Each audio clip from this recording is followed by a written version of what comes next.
All right, so as promised, here's my bike check for my 2021 Rocky Mountain Altitude. As soon as I saw the release of this bike, I knew it was going to be perfect for me. And spoiler alert, it is the most fun bike that I've had the chance to ride to date. So I bought the Altitude Carbon 50, which came with a 36 performance and a DPX2 performance.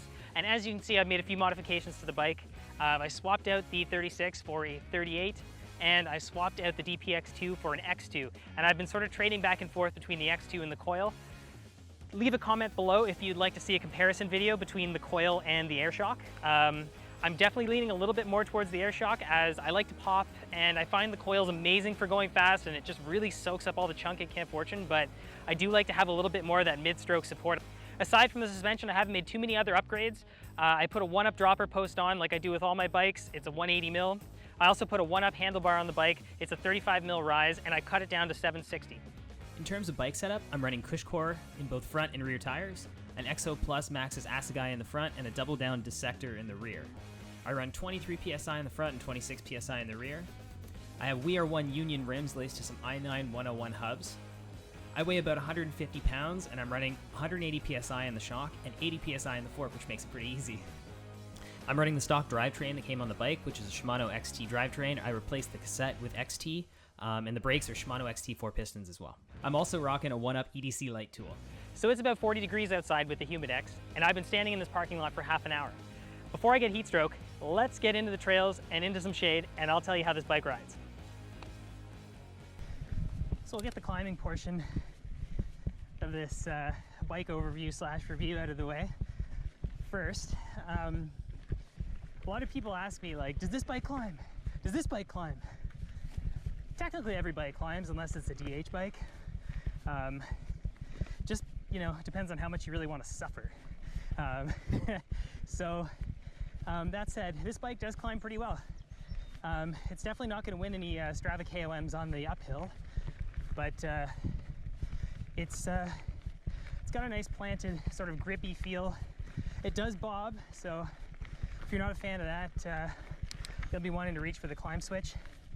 But ultimately, I like the grip and I like the suppleness of the suspension. So I only really lock it out when I'm climbing up like gravel roads such as this or pavement.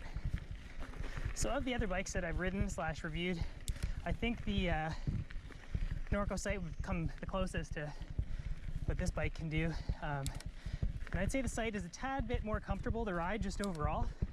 I really like the steep seat angle on that, but again, like, it's really hard to go wrong with modern geometry, and everything else is pretty nitpicky.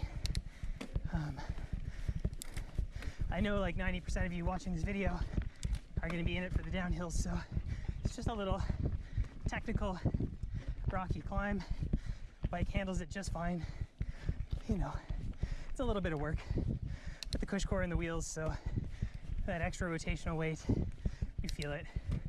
But man, oh man, are you ever thankful for it on the downhills? I also want to touch on, in this configuration that the bike came with the DPX2 and the Fox 36, it really did feel pretty mild-mannered.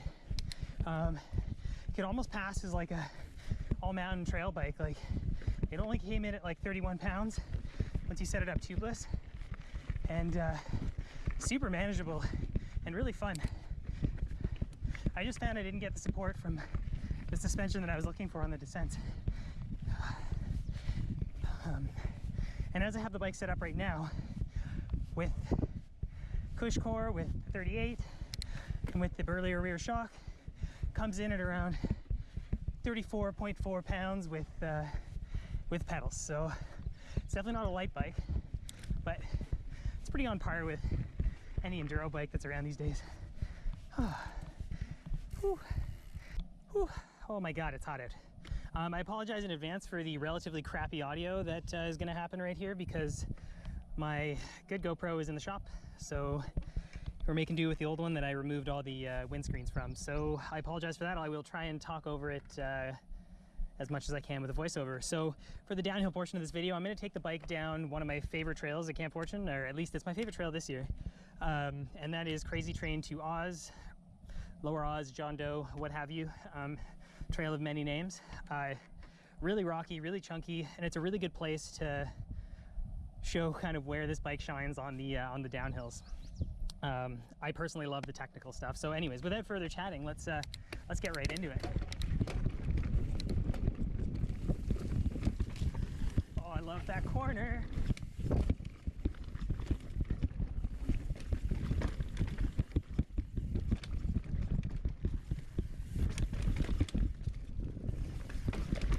Woo. So yeah, this bike just has this really stuck down feeling in the corners, and then like you're riding like the off camber tech like this, it just hooks up wonderfully. Ooh, nice big rock somewhere.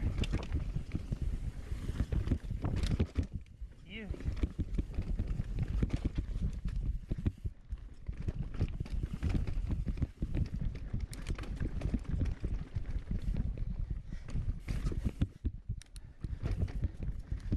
To add a touch more low speed compression.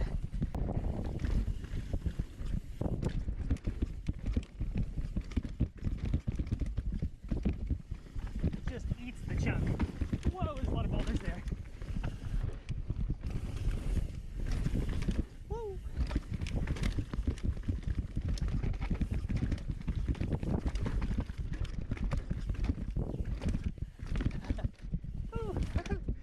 Rock rollers, so fun. Oh, well, I mean, maybe fun's not the right word, but satisfying when you get it. Oh yeah. All right. All right, now for something a little bit more flowy, if you can call Camp Fortune flowy at all. Oh yeah, maybe nice berm. Oh mama, jump.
So I hope you enjoyed the overview of my 2021 Rocky Mountain Altitude.